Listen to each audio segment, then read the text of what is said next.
একসময় ভারত ছিল মুঘল সম্রাটদের শাসনে। সম্রাটের আদেশই শেষ কথা।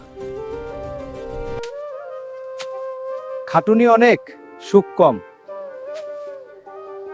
পরে এলো ইংরেজরা, ব্যবসার নামে শাসন শুরু করলো। Tax must be paid. সাহেব, আমাদের তো কিছুই নেই, এত কর দেব কিভাবে? এই অত্যাচারের মাঝেই জেগে উঠল স্বাধীনতার আগুন। এই দেশ আমাদের, আমরা আর পরাধীন থাকবো না।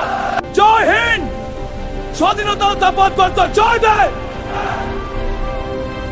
অবশেষে এলো সেই দিন, একশন মূল ছিল স্বাধীন। আজকের ভারত এক নতুন পরিচয়ে দাঁড়িয়ে আছে। আমরা আমাদের ইতিহাস জানি, এবার ভবিষ্যৎ গড়ার পালা। মুঘল আমল, ব্রিটিশ শাসন আর স্বাধীনতার লড়াই, এই ইতিহাসই আমাদের শক্তি। এই হলো আমাদের ভারত, গর্বের, ত্যাগের আর সম্ভাবনার দেশ।